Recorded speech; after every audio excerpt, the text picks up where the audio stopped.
students, myself Khyati Vyas from JMP English Medium Saraswati Group of Education. Today I am conducting this session for grade 4 subject SS. We are discussing chapter number 4 and this is session number 3. तो chapter number 4 क्या है हमारा chapter number 4? The coastal plains and the islands.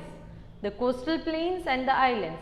Now in this session, that is session number 3, before I start today's session, let me recall the previous sessions and then we'll move on to session number 3's content. So in previous session जो है session 1 and 2, session 1 और 2 में हमने क्या किया था?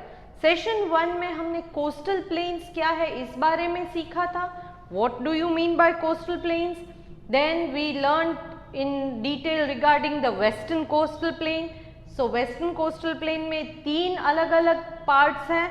First is the Gujarat coast, then the Konkan coast and lastly the Malabar coast. ये थे western coastal plain के parts. Next we discussed regarding the eastern coastal plain. Eastern coastal plain के बारे में हमने पढ़ा था. यहाँ पर हमने ये देखा था कि the coast which is up, I mean north, towards the north जो है उसे northern circars कहते हैं and towards the south जो है उसे हम कहेंगे कोरामंडल coast. क्या कहेंगे? Coromandel coast. So western coastal plain में 3 parts है, Gujarat coast, Konkan coast and third one is Malabar coast. और ईस्टर्न कोस्टल प्लेन में 2 पार्ट है, towards the north northern Circars and towards the south it is Coromandel coast. So we discuss this and then we also discuss the importance of the coastal plain. Coastal plains क्यों हमारे लिए important है ये भी हमने discuss कर लिया था. So now in today's session, आज के सेशन में हम क्या करने वाले हैं? तो in today's session we are going to discuss the islands, जो इंडिया के islands है, which are they? Andaman and Nicobar islands, Lakshadweep islands and the importance of islands. ये हम इस सेशन में कवर करेंगे. So shall we start? Okay. Now the islands. An island is a piece of land surrounded by water on all sides. Islands का मतलब क्या है? Islands एक ऐसा लैंड एरिया है जो चारों तरफ पानी से घिरा हुआ है. Surrounded by water from all the sides means बीच में लैंड है, ऑल द साइड्स बाकी के चारों तरफ उसके पानी है. तो ऐसी जगह को हम आइलैंड कहेंगे. क्या कहेंगे? Island. There are 2 main groups of islands in India. 2 main groups of island in India. India के 2 मेन ग्रुप्स ऑफ आइलैंड है. First one the Andaman and Nicobar islands in the bay of Bengal. Andaman and Nicobar islands है वो है बे of Bengal में, और दूसरा है Lakshadweep island जो है अरेबियन सी में. Andaman and Nicobar islands bay of Bengal में है, लक्षद्वीप आइलैंड जो है वो है अरेबियन सी में. Clear? Now firstly will take up with Andaman and Nicobar island. अब हम अंडमान एंड निकोबार आइलैंड को डिटेल में स्टडी करेंगे. These are actually over 500 islands divided into 2 groups. यहाँ अंडमान एंड निकोबार आइलैंड में एक्चुअली कितने आइलैंड्स हैं? ये एक आइलैंड नहीं है, ये है आइलैंड ग्रुप. ये क्या है? ये है आइलैंड ग्रुप. तो यहाँ ग्रुप ऑफ आइलैंड्स है, सिंगल इंडिविजुअल आइलैंड नहीं है. तो अराउंड 500 आइलैंड्स है, around 500 islands which are divided in 2 groups. और इन 500 आइलैंड्स को 2 groups that is Andaman and Nicobar, इन 2 ग्रुप्स में डिवाइड किया गया है, अलग अलग डिस्ट्रीब्यूट किया गया है. They cover an area of over 8000 square kilometres. All together कितना एरिया में ये Andaman and Nicobar island spread होकर बसे हुए हैं? Around 8000 square kilometres. Northern group is called the Andaman island. जो नॉर्दर्न ग्रुप है मतलब के ऊपर वाले जो आइलैंड्स है, फॉर एग्जाम्पल यहाँ पर अंडमान एंड निकोबार आइलैंड्स अगर ऐसे मैं ड्रॉ कर दूं, छोटे छोटे आइलैंड्स, तो ये ऊपर वाले जो नॉर्थ वाले हैं, ये नीचे वाले साउथ वाले, ऑल टुगेदर वन कहेंगे। बे ऑफ बंगाल में है ये अंडमान एंड निकोबार। जो नॉर्थ वाले हैं इन्हें अंडमान आइलैंड्स कहेंगे। क्या कहेंगे? जो ऊपर वाले नॉर्थ में है वो है Andaman islands, and to the south are the Nicobar islands. नीचे वाले जो है वो है Nicobar islands. Clear? Now Andaman and Nicobar islands are union territories of India. Andaman and Nicobar islands क्या है? ये यूनियन टेरिटरी है इंडिया का। आपने अगर 29 स्टेट्स एंड 7 यूनियन टेरिटरीज अगर आपको पता है तो आपको ये भी पता होगा कि अंडमान निकोबार आइलैंड्स क्या है, वो एक यूनियन टेरिटरी है। यूनियन टेरिटरी का मतलब क्या है? Which are directly controlled by the central government. जो अपने स्टेट गवर्नमेंट की तरह उन्हें स्टेट गवर्नमेंट नहीं होती है। यूनियन टेरिटरीज जो है वो डायरेक्टली सेंट्रल गवर्नमेंट ही उसे कंट्रोल करती है। The capital is port Blair. Andaman and Nicobar islands का कैपिटल कौन सा है? Port Blair. Port Blair. All the islands in this group are actually the topmost part of the submerged mountain range.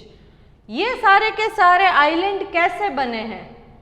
Submerged means पूरी तरह से पानी में डूबे हुए नहीं है, थोड़े से ऊपर दिखते हैं तो उसे सबमर्ज्ड कहते हैं। मर्ज्ड मतलब जो ऑलरेडी अंदर है, पूरे के पूरे अगर पानी के अंदर है तो मर्ज्ड बोलते हैं। सबमर्ज्ड का मतलब है थोड़े पानी के ऊपर है, बाकी का नीचे है। तो ये actually Andaman and Nicobar island क्या है?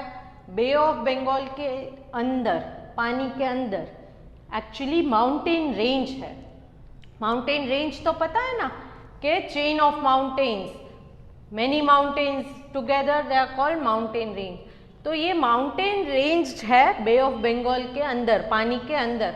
तो इस माउंटेन रेंज के जो माउंटेन्स है ना, उसका टॉप लेयर, ऊपर का जो हिस्सा है वो पानी से बाहर निकल गया है और इसकी वजह से ये लैंड एरिया बन गए हैं, आइलैंड बन गए हैं और इनका नाम है Andaman and Nicobar islands. All the islands in this group are actually the topmost parts of submerged mountain range. Submerged mountain range.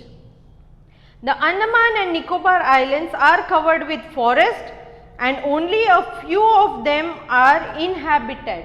ये अंडमान एंड निकोबार आइलैंड्स जो है इनमें ज्यादातर आइलैंड सिर्फ फॉरेस्ट एरिया ही है, सिर्फ फॉरेस्ट एरिया। फॉरेस्ट मीन्स जंगल के area. But only a few in islands में से, कितने आइलैंड्स मैंने बोले थे? 500। तो इन 500 आइलैंड्स में से there are only few islands which are inhabited. Inhabited का मतलब है सिर्फ फ्यू आइलैंड्स के ऊपर ही लोग रहते हैं, बाकी के आइलैंड्स पूरे के पूरे जंगल है। क्या है? जंगल, forest area. Even today we see people living in these forests in groups and tribes. आज भी यहाँ पर जो लोग रहते हैं वो ग्रुप्स में रहते हैं पुराने ज़माने की तरह, एंड ट्राइब्स। ट्राइब्स मतलब इनकी अलग अलग जाति होती है, ट्राइबल मैन है ये लोग। These people are known as tribals। इन लोगों को, क्योंकि ये ट्राइब्स हैं तो इन लोगों को क्या कहेंगे? ट्राइबल्स। क्या कहेंगे? Tribals. Indira point on the Nicobar island is the southern most point of India. Southern most मतलब इंडिया की साउथ की तरफ का एकदम नीचे का, एकदम नीचे का साउथ वाला पॉइंट कौन सा है इंडिया का? निकोबार आइलैंड में इंदिरा पॉइंट नाम का एक पॉइंट है, वो इंडिया का सबसे नीचे का हिस्सा माना जाता है। क्यों? क्योंकि अंडमान एंड निकोबार आइलैंड कहाँ का पार्ट है? इंडिया का पार्ट है। तो इसीलिए चाहे वो इंडिया से कनेक्टेड नहीं है but they are considered as union territories of India only. तो इस वजह से ये निकोबार आइलैंड में जो इंदिरा पॉइंट है इसको इंडिया का सदर्न मोस्ट पॉइंट मतलब सबसे नीचे साउथ का पॉइंट माना जाता है। द क्लाइमेट हियर, अब क्लाइमेट के बारे में सुनिए। The climate here is warm but pleasant. यहाँ का क्लाइमेट वार्म है, मतलब एकदम ठंडा नहीं है, ओके, वार्म थोड़ा सा गर्म है। बट प्लेजेंट मतलब, प्लेजेंट का मतलब है जो मज़ा आता है उसको हम प्लेजेंट बोलते हैं, ओके। फॉर एग्जाम्पल, अगर आप म्यूज़िक सुनते हो और बहुत सारा नॉइसी म्यूज़िक है तो उसे प्लेजेंट बोलेंगे? नहीं, उसे हार्श म्यूज़िक कहते हैं, क्योंकि सुनने में मज़ा नहीं आता है।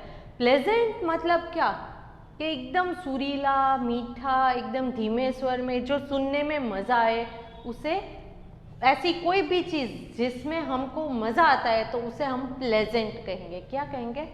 प्लेजेंट। तो यहाँ का क्लाइमेट भी ऐसा ही है, इट इज़ वार्म है बट प्लेजेंट, मतलब पर मज़ा आता है।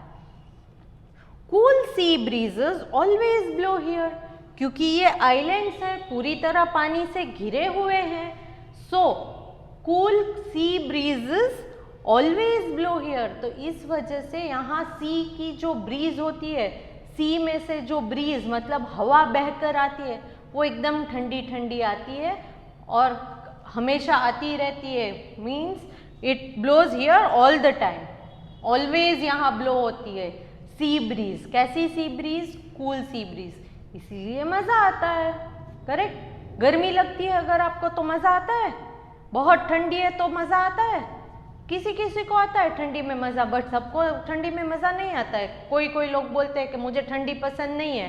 क्यों? क्योंकि स्वेटर पहनना पड़ता है, जैकेट पहनना पड़ता है, अच्छे अच्छे कपड़े पहनो तो भी ऊपर तो जैकेट ही पहनना पड़ता है, तो कभी कभी मज़ा नहीं आता है ठंडी में।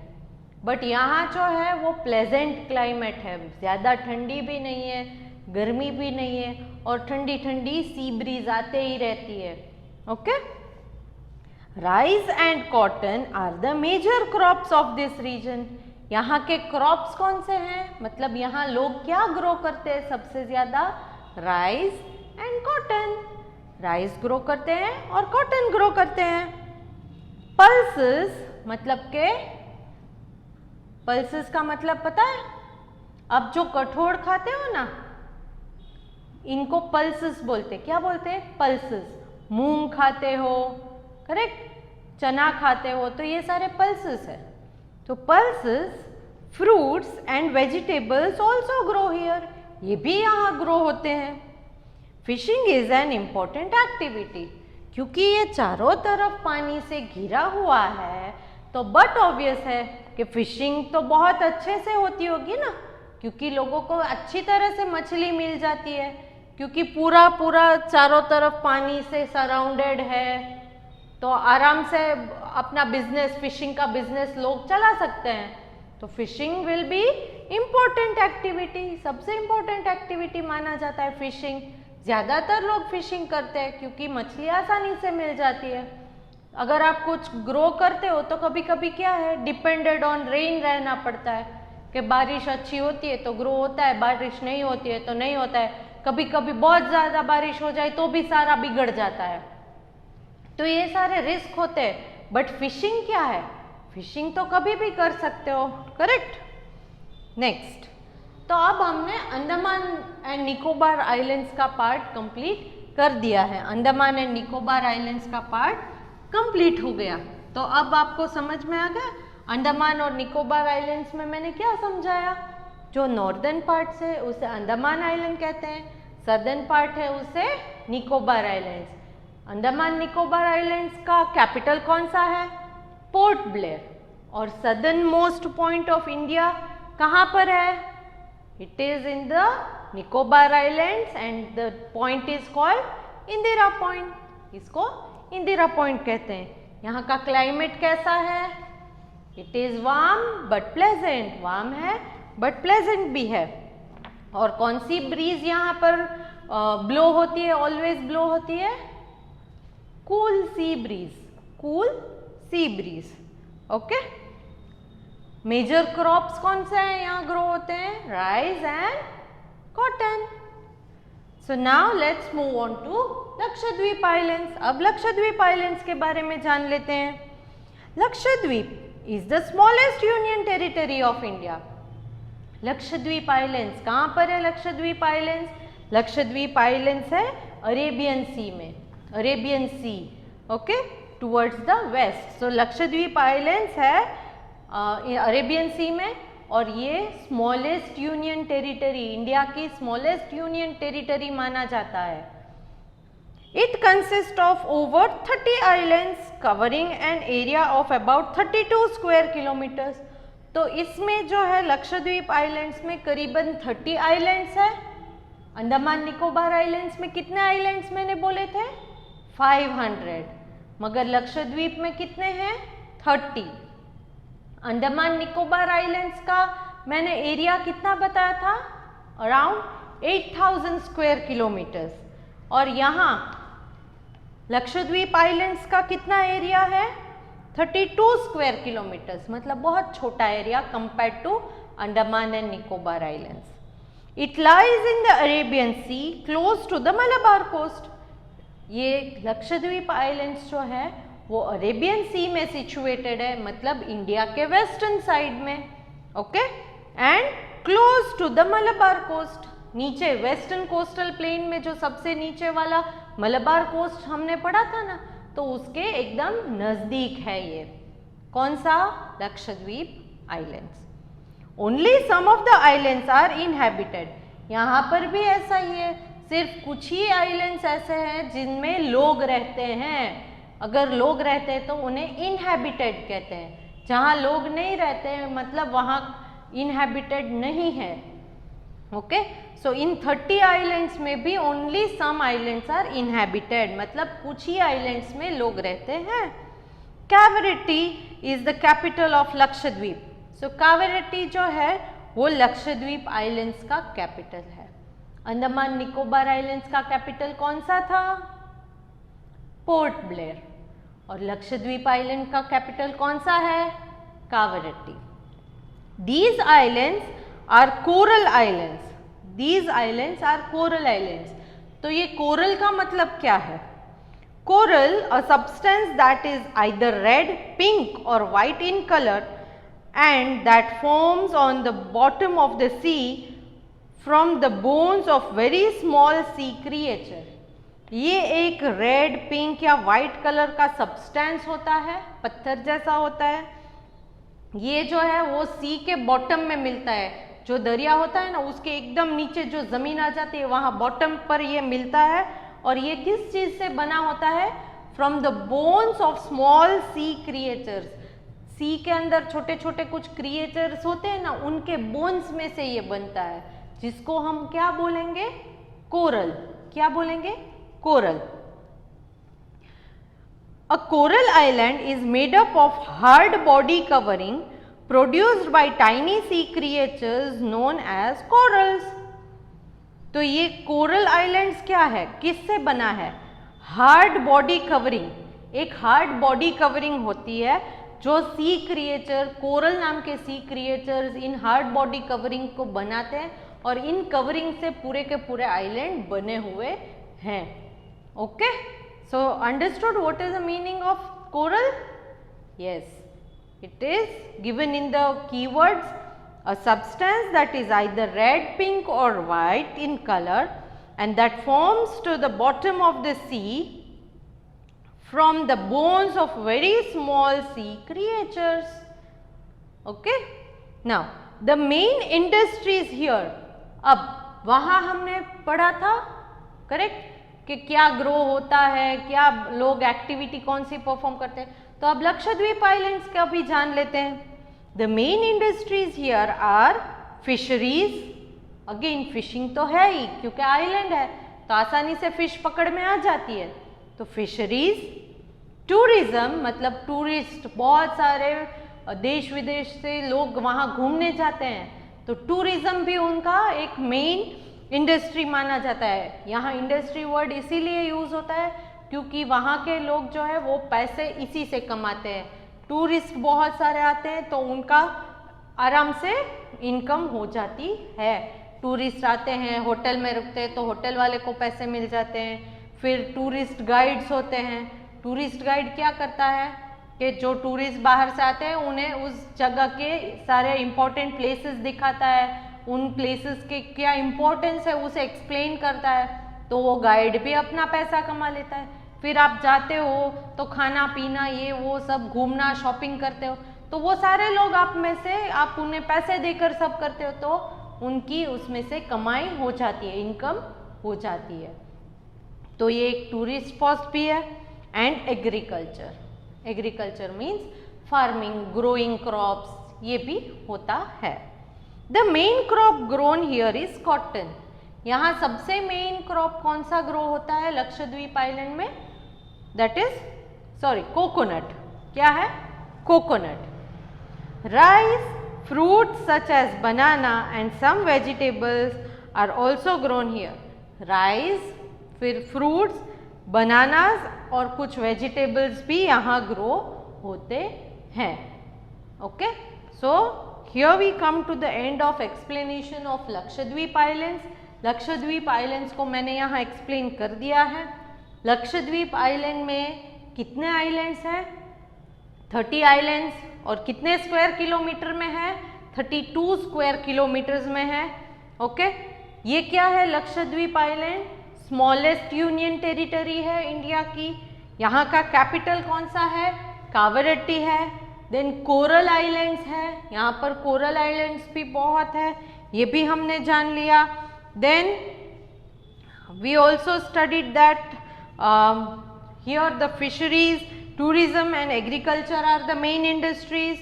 Main crop is coconut and rice, fruits such as banana and some vegetable are also grown.